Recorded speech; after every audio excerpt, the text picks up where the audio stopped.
Oh, you know which one was a rough one, and like Les Mis, like the Tom Hooper thing with Yeah. with Russell Crowe there Oh, was Oh, very out jeez. of place. It's just you know compared what's to Anne crazy about that? Hathaway. I've never heard his music, but I mean, he is a musician. He sings, and so it just goes to show you can be a great actor. And I have no idea if he's a great singer, but you could probably be a great singer. Doesn't mean you're going to be able to act while you sing. Yeah, that was a rough movie. That was like a nearly impossible movie. The only people that were really good in there was Anne Hathaway and Wolverine. Hugh Jackman. Well, Hugh that's what they said, Jackman. right? I cannot remember which critic said this, but they were like just nailed it. They said like this whole thing of like singing every single scene in the movie was ridiculous and dumb. Yes. But It's the way the play is because it's sort of like an opera, but in a movie, you got to take a breath. well, I mean, there's versions of the movie, one that I have on my shelf that doesn't have any music in it, and it's awesome. Oh I'm yeah, not yeah. saying Oh, No, it you doesn't need can well, music. definitely. But No, no. I Tom mean, Hooper. it was Tom Hooper goes originally a too far. novel. You, I mean, you yeah, Yeah, don't. yeah. No, so no. my There's point no being doubt. that Sorry. Yeah, like or well, I shouldn't say my point. The point that person was making, the critic that I was talking about, said like this whole thing of like recording live on like recording the music live on the stage or on the set or whatever when they're actually doing it. It obviously allowed them to do that crazy stuff where you basically sing every single part of the every single scene of the entire movie and all that crap, which I hate. But they just kind of said like what you end up with is in a musical you tend to have the songs are like the best moments. They're either the biggest moments, the best moments, or they're just the most fun, whatever. It just depends on the musical. But with this movie, it all just kind of like becomes like blah. Like it doesn't matter because every single scene is them singing. So it doesn't Yeah, mean as much. And what you end up with this weird technique they did is you get moments like Anne Hathaway, who was just astonishing in that song that she sings. mhm. You get moments like that are really great, but the rest of the movie all suffers. I mean, like you compare. Gosh, I'm so angry at myself for not remembering who the other. Liam Neeson. Compare Liam Neeson and Jeffrey Rush like facing each other down in the other version and they're just bringing it. Their acting chops and everything, and compare that to like the other one. Hugh Jackman and Russell Crowe, excellent actors, great presence, both of them. Probably should have been an amazing scene. Too bad they're trying to sing their way through it. It's just trash. Yeah. There was some Disney executive at one point. I forget his name, but I think it was just kind of relevant when it came to musicals that like the good Disney movies, the especially the musicals, the just kind of describing the thought process was always that they had the songs there for these moments where the emotions could not be expressed in simple words, Hmm. and that's when you get a song, and they break into that, and you kind of get, and if everybody is just singing at you all the time, it does kind of muddy things down. Still, it's better than like that movie Dreamgirls. I don't know if either of you ever saw it, but I saw a bunch of clips of it. yeah. So that was a weird issue. Oh, geez, this is an entire digression, but maybe it'll become useful eventually. But so like Dreamgirls was originally a musical, performed on the stage, and they decided to make a movie out of it. And I think that it was one of those things where the filmmakers just didn't realize a major problem that wasn't a problem on the stage, but was a problem in film form, in that when it's on the stage, it's all on the stage, whether or not they're performing or just having dialogue between two characters that's supposed to be behind the scenes or whatever. That's all happening on stage. So when you see it in a theater, like when you see it on stage, it's all happening on stage. So your willing suspension of disbelief is kind of already ingrained. The thing is, the way the script was and the way that they did the movie, there's this problem in that all of the musical numbers for the first half of the movie are just them singing on stage when normal people would be singing. So you kind of get into this rhythm with the film where you just figure, okay, well, this isn't a musical. This is just a movie with music in it. Right, a movie with music in it. And then halfway through, that's when people suddenly started randomly breaking into song. Yeah. And that turned into a massive problem, at least for me. But I think that the term they use for that is diegetic. I don't know if I'm saying it right, but like if it doesn't have to be people singing, but just music in general or singing that is actually supposed to be happening in like the characters themselves can hear is called diegetic. And then otherwise it'd be like a musical where it's like happening in their head kind of thing. Yeah, interesting. Yeah, Or I like think we music learned would that be just music for us, like the soundtrack. They're not we actually learned that like in film school. Yeah, it's like occurring within the context of the story is diegetic, and then outside of the context, like like only the movie viewers hear it. That's like non-diegetic or something. Yeah, like, and sometimes it can be both. Like really good filmmakers like Edgar Wright do this a lot, and Damien Chazelle and stuff, like where you have like a scene where it's clearly non-diegetic. It's like soundtrack thing. It starts out from a big crane shot or something, and you're following something, and it's like establishing a tone and all this stuff, and it's a pop song or something like that that everyone recognizes, and then it cuts to inside of a store, and it's the same song playing without skipping a beat, but now the tone of it has changed because it's coming from a speaker, and you can tell it's like someone's got a little radio on right there that they adjust as the scene starts or something like that. Yeah. So it goes from non-diegetic to diegetic. Yeah, no, there's definitely a thing with movies. It needs to be a bit of a roller coaster ride. It needs to be like highs and lows, and yeah, musicals. I think you brought that up. Is that when certain emotions need to be expressed, or for me, I feel like in some ways, musical numbers can almost be seen as like a soliloquy and a Shakespeare play. Yeah. Where people get to express things that they might not express in dialogue between characters. It's like them taking a moment to express feelings that are internal. Well, one example for me of, because we talked about Russell Crowe failing miserably, is I think to me, Sweeney Todd always has like a warm place in my heart. I really love that movie. And it's got a similar thing there, only it's successful, is that if you notice in that movie, all the known actors don't sing that well, and all the less known actors are amazing singers. Yeah. So, and I think it's almost like an intentional choice because you have Alan Rickman, Johnny Depp, Helena Bonham Carter. Yeah. Yeah, and who's Tim Burton's wife. And then so they all sing well enough. They sing in key.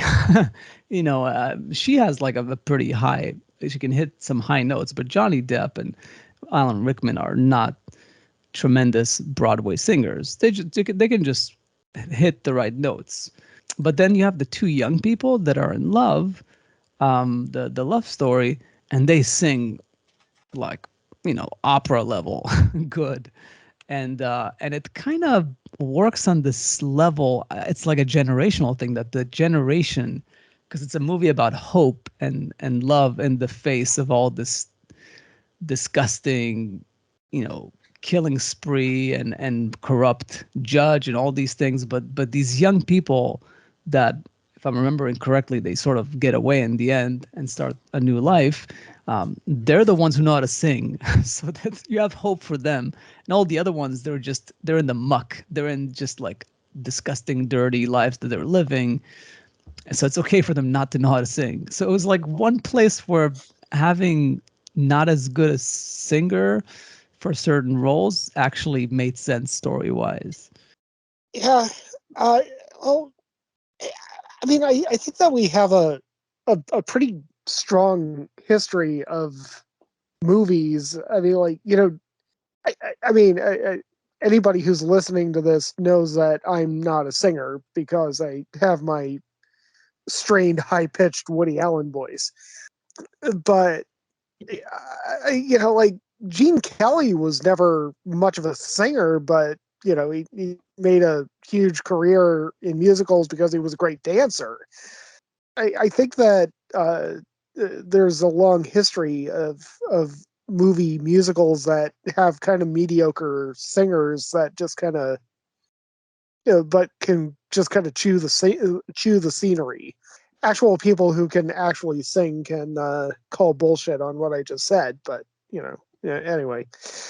Yeah, no, I'm trying to think of any other examples, but yeah, A lot I of mean, people talk a lot of trash about Gerard Butler being Phantom of the Opera, but I think that movie has a lot of problems that are a lot worse than Gerard Butler. I think he's okay. I actually didn't see that one, so yeah, I'm trying to think of what other musicals I've seen in recent times. There's not a lot of them, so. For me, Well, musicals fall into like categories for me. I have spent most of my life hating musicals. I love animated Disney musicals. Love them. Most of them are very, very good. At least, the ones made in the last century anyway. Those all pretty much get a pass. I think my brain just accepted the fact that, suspension of disbelief. I'm watching a cartoon. They're singing. It's fine. It doesn't make any problem or anything like that. Once we go into like live action musicals. Oh, and by the way, everything in South Park, Bigger, Longer, and Uncut also falls right into that too, because it's an excellent musical. If it's not animated, I can pretty much count on my fingers how many musicals I've really liked, like really, really liked a lot. And there's not that many. I mean, I really liked La La Land, which is funny because I know a lot of people That's who don't. true. That's a recent I one. like that Yeah. one a lot. I loved La La Land. Yeah. Yeah, and Fairly and they recently. weren't amazing singers, either of them, right? They're Well, okay. I don't know. I thought the piano stuff was very impressive. Ah, but he wasn't like. I mean, yeah, he learned how to make it believable, but I don't think he was the one actually. Yeah, Or they was say he it? was. He was. That's I what they actually said. heard something that he did a lot of training, but I do wonder because you really to get really I'm good at sure piano. all of you at home can look this up on IMDb. No. Yeah, exactly. Yeah, we can as well, but we're lazy. Yeah. Um, but yeah, I would say live action musicals that I've enjoyed are like few and far in between. I really love the Buffy the Vampire Slayer Once More with Feeling episode. I mean, that's something that when you get through 6 seasons of a show, if you're not already in love with the characters, it's kind of like, what are you really doing?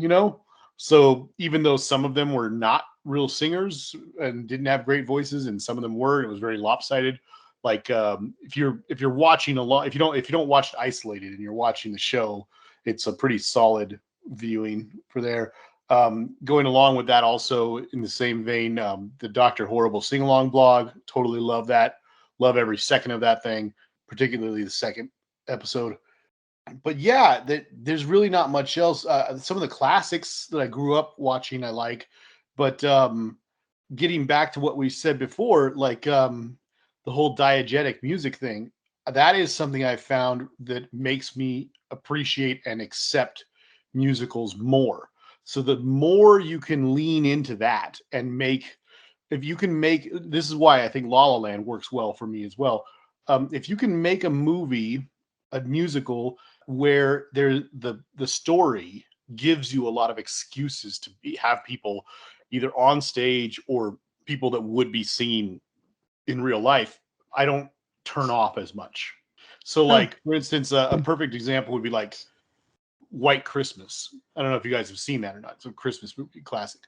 I have not, but I would say it's like a either. 50-50 split. All four of the central characters are all performers. A couple of them are kind of famous performers in the movie, and they do a lot of performances on stage, whether it's actually in front of an audience or whether it's like a big music number for the movie, but then you find out as it ends that they're like rehearsing for something, or whatever. And it's like, to me, that stuff just works really well.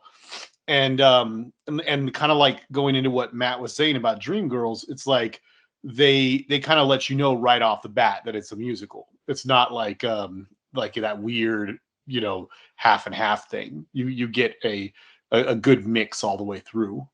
Yeah, I guess I don't know if this is a digression, but I mean, one thing that I think that we can probably all agree on that is unforgivable when it comes to musicals are the jukebox musicals. Where Jukebox musicals. yeah, where like instead of actually having original music, they just start breaking into like pop songs. Oh, like Moulin Rouge and Well, I mean, particularly, I was thinking about Amazon's Cinderella movie, which is just an abortion. I did not see it. That's strong words there. I saw a little ad for it, and I was like, they're going to ruin that story. I mean, they have a whole storyline where, this wise princess character is saying, "Oh, we need to adopt wind energy," and it's like, it's the Middle Ages. You don't even have electricity. It's the dumbest. It's a different problem. It's the dumbest fucking movie I've ever seen. But and I've seen Man of the Hands of Fate. But yeah, I mean, like, the entire soundtrack is like, like songs by Queen and Ed Sheeran and everything like that. Like, there are no actual original songs in the fucking movie. Well, that's different. Yeah, Moulin Rouge did it a little bit better. I mean, they did use pop songs. They had some original songs, but a lot of it was rock songs and pop songs, and it sort of works. But yes, it's another thing that kind of takes you a bit out of the movie or makes it a surreal experience because it's like, oh, I know that. I go back and forth on that. I hated Moulin Rouge because I hated the way, I don't know, like, I don't dislike Baz Luhrmann. Like, I love Romeo and Juliet. I do.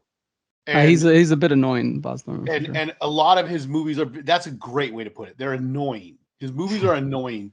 And Moulin Rouge annoyed me more than any other thing I've ever seen from Baz Luhrmann. Like, I mean, it annoyed the hell out of me. But, and I really disliked the aspect you're talking about where it's like the pop songs and whatever, and they're kind of all covers, whatever. But I have to say, the romantic in me loves that scene where Ewan McGregor and Nicole Kidman are on top of the elephant. Like, I think he starts singing like a U2 song or something. I can't even remember exactly, but they kind of go into like 3 or 4 songs, I think, in that scene. But it's a medley. It's a weird little medley, and I don't know what it is. I love that scene. Kind of hate the movie, but I love that scene. But then like comparing that to like I absolutely love Across the Universe. I really like that movie. I need to see that one. I've never seen it. Yeah, I that one skipped my mind. Yeah, What? What? It just skipped my mind. I mean, yeah. I'm sorry. I was like, if one of you guys hadn't seen it, I would have believed that. I was like, I can't believe that. I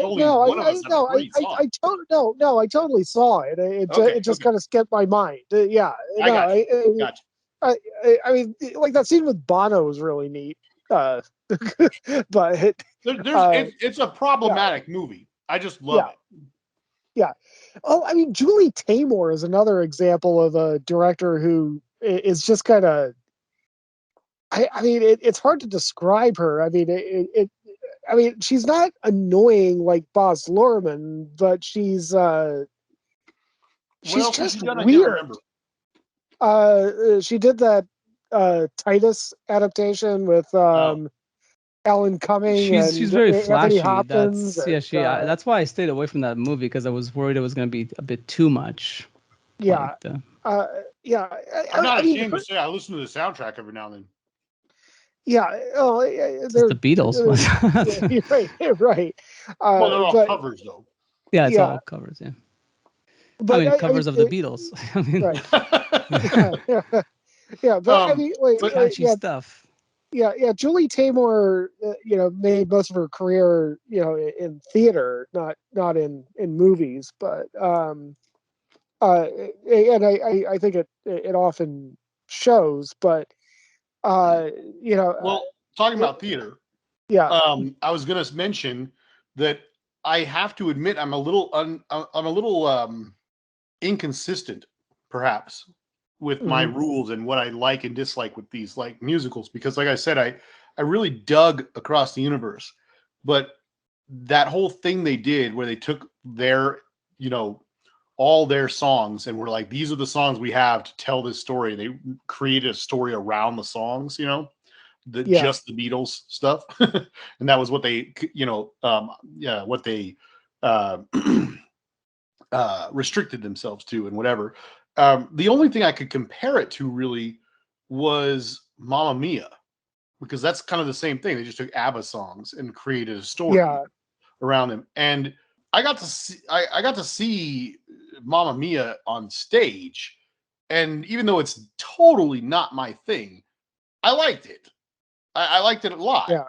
The moment I saw that they were making a movie about it, I was like, oh man, who's going to be in this? And I saw this crazy cast. It's a very bad movie. Like, just bad. Really, really bad. And they made a Sounds like it's bad. sequel to that thing. Like, but maybe, I don't know. I have, maybe that falls into this other thing. I have noticed this, and I don't know, maybe I don't find very many people that agree with me on this, but I hate the movie Chicago. I really do. But Oh, I think anything I with would Renee like it on Zellweger. stage though. Like if I saw that performed by professional, thespians or whatever, I think I'd Yeah, like the movie probably if I could see all those numbers in front of me live. I think there'd be a different energy and I just gel with the story more and whatever.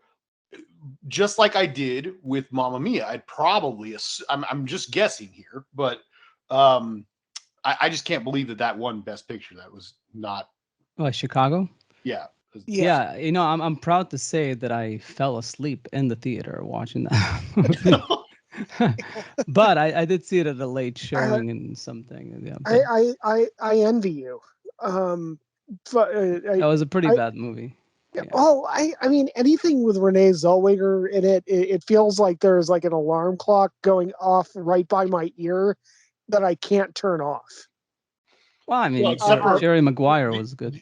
the only two movies she's ever been in that she didn't drag down was Jerry Maguire, and I don't even understand how that is. She's just really good in that somehow. And Empire Records, she's really good in that. In fact, I believe Yeah, Empire Records is the reason she got Chicago. that wouldn't surprise me. But yeah, otherwise, like, yeah, I mean, the funny thing is, after she won the Academy Award for Cold Mountain, I immediately turned off the Oscars and I didn't watch them again for 10 years. 10 years. Yeah. Jesus. That's a pretty harsh. What's the I, word? Yeah, like I, I, punishment. I mean, she was so bad in that movie. Boycott. I mean, I mean, the only way that I don't know if either of you have seen the movie, but Cold Mountain? yeah, No, I haven't seen Nah. it. I saw But- that thing in the special features. yeah, but she was so bad in that movie. Like, the only way that I wanted to stick my finger into my eye, up into my brain, and swirl it around. just because that would be less painful than watching Renee Zellweger for another minute in that movie. Okay. Well, trying to bring it to musicals. Okay, Try and wrap it up. sorry. Before I forget, like a few things I was going to comment about things that were said is because I feel like they are sort of like soliloquies. I totally accept it. Like I'm totally fine with the fact that they just burst into singing as long as it's consistent, of course, for the most part. So I totally buy that. And my favorite ones tend to be like some of the ones that have some edge to them that are not too cutesy, like Sweeney Todd, or older ones would be like Fiddler on the Roof. I was like, then of course I'm a Jew. And and Oliver too. Oliver, for some reason, I really like that movie, even though I know some people don't like it as much. But then there are examples of the ones, and it's crazy we haven't mentioned this yet. Well, one that less known is Hedwig and the Angry Inch. That one is an example of a movie where they essentially, most of the songs, except for like some dream sequences, most of the songs is a band playing show. Yeah. And that's, so it's sort of like built into it. But the most important one, diegetic, and the most important one Rocky to bring Horror? up, what? Rocky Horror? Oh, well, no, actually, no. And I've never seen Rocky Horror, so I should also see that one. But You can come over to my house. We can watch it on Laserdisc. oh, nice. In any case, well, the one that's really important to mention as far as like the songs being done on screen is Once. Oh, yeah. Yeah, that's like a big one, a big small movie, like that really Great nailed that, the whole like performing the songs. Yeah, but in the that's movie. More of a, see, that's not a musical technically. That's a movie with a bunch of music. Right. Yeah, but it's so it's almost the way musicals are much like porn, or at least erotic movies where like every 10 minutes basically you have a sex scene. Like musicals tend to be movies where every 10-15 minutes you got to have a song. Otherwise it's not really a musical. If so there's an interview with Anna Kendrick, who, if ever she ever hears this, look me up. We gotta make something happen. Anyway, she had just, in this interview, she had just gotten done having like a crazy year where she did that Disney musical, Into the Woods or something like that, and then she did some other musical. I can't remember what it was. Perfect something. And no, the Trolls movie. Oh, the Trolls. The animated. And then she did the Pitch Perfect movie, or maybe this might have been the second one. So like movies, plural. And somebody said, "You're doing all these musicals." And she corrected them. She's like, "Well, Pitch Perfect isn't a musical." And they were like, "What are you talking about? It's like full of music, like tons of it." And she's like, "Well, a musical, the characters don't know that they're singing. Now, you can have songs where they're performing on a stage and mix those in too, like what you're talking about." But she says, for a movie to be a musical, they have to have those soliloquy type things like you're talking about, where the character doesn't know they're singing. We just perceive them as singing. And there has to be at least one of those in the movie for that to be a musical. That's just, and I mean, obviously that's one person's definition, but I always thought that was a pretty appropriate definition. Yeah, so something like Sing Street, which was the same director as Once, that one is also only performances that are the songs, and there's less of them, and they're not as frequent as in Once. So that borderline would not be considered a musical, but it kind of is. It's a very musical movie, but I wouldn't call it a genre musical. Yeah, and then another good example for me, at least. A very, very good example, and a funny one is especially because Stephen Sondheim just recently passed away, and they're posting the South Park page on Facebook posted that he sent a letter to Trey Parker when Team America came out, and he said that he's made the best movie of the year, and he's voted for it to be nominated for Best Picture or something. The Academy. So that is their best movie. Yeah, I mean, it's not only that it's a great movie and one of the best comedies of all time, but it makes sense Stephen Sondheim would like it too, because it's got a lot of music in it, even though it's not a musical. They said themselves that they wanted to try and make it as much of a musical as they could, even though it's technically not. Yeah, there's that one song with Kim Jong Un or whatever the name Yeah, is.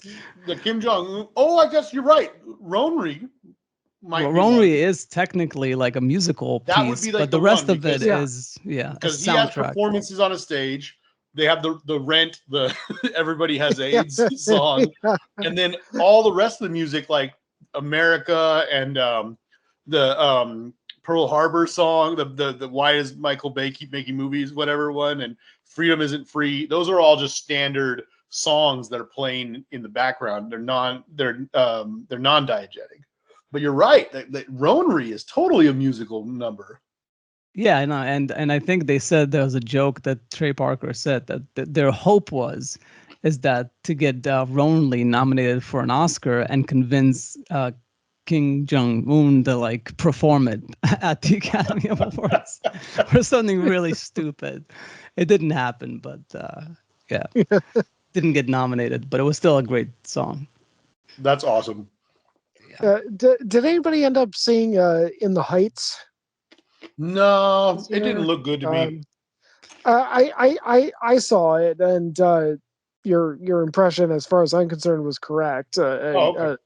Apparently, according to the 94% on Rotten Tomatoes, both audience and critics at 94%, I'm in the minority in saying that this was a musical that did not work for me. But yeah, and actually, this is I think this is an interesting contrast, between like like La La Land, which I regard as being a very good musical, as opposed to In the Heights, in that I think that La La Land was mostly, again, what we've been talking about, songs that kind of serve as soliloquies, and kind of these emotional heights and so on and so forth. Whereas, like, honestly, very early in the Heights, there was just this line from that's being sung by one of the characters. It was like, that's like, I work at a hair salon, and I'm literally watching you working in a hair salon.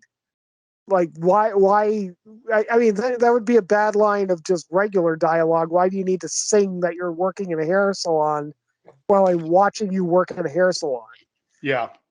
I mean, like, I mean, it would be bad dialogue, and but the fact that somebody actually felt like writing a song lyric in there. I work at a hair salon. Yeah.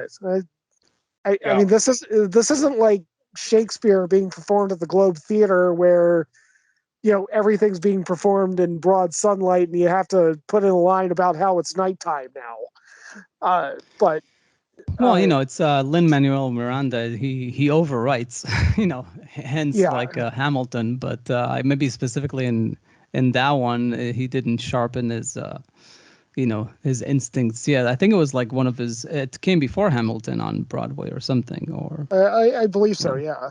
yeah, But yeah. Talking about the Broadway stuff, and also kind of heightening, going back to the discussion of the use of pop songs and whatever, popular song or mainstream music, whatever, instead of original stuff.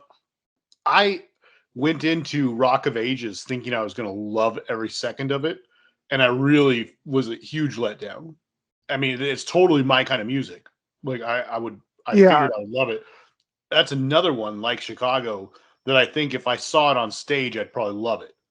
But 2 minutes into that movie, I'm like, I think they're singing like if I remember correctly, it's like a Night Ranger song or something. And they have this like little child peek over the back of a bus like seat or something and sing like the end of the chorus or something. And I almost threw up in my mouth. I was like, somewhere these guys, if they're dead, they're probably rolling in their grave. I don't even know if they are. Maybe this might kill them. It would be bad. I hope it doesn't. But it's just a really bad movie. I mean, there's some great moments with like Tom Cruise and stuff like that, but it's just a bad movie. yeah. I guess we'll see how it seems like the remake that Spielberg made for West Side whatchamacallit, Story. What's That Yeah, Story, West like Side. is getting rave reviews. So yeah, it's interesting. It's always interesting to see what he does with stuff, especially like on a technical Yeah. place. Um, I was gonna mention also like honorable mention. I think what's his name from Jason Segel from How I Met Your Mother. Yeah, Jason Segel. Yeah, he was on a little bit of a tear. I felt like as far as like musicals because he did Oh, the he did Muppet movie. the Muppet movie, but he also before that he did the like Forgetting Sarah Marshall, which Yeah, was that a has like very 2 numbers in it. musical, Yeah, like several numbers because he's a yeah. musician and then she dates a rock The Dracula star. musical. Yeah, yeah. No, he's got like some of the songs there are like fantastic. I still Oh listen to yeah, them on my I still listen to playlist. that Russell Brand one. Yeah, like we gotta do something. Oh, I was talking about Inside of You, but yeah, Oh, both of them. Inside of You, that Great. one too. Yeah, Inside of You, that one's like crazy. African No, Child.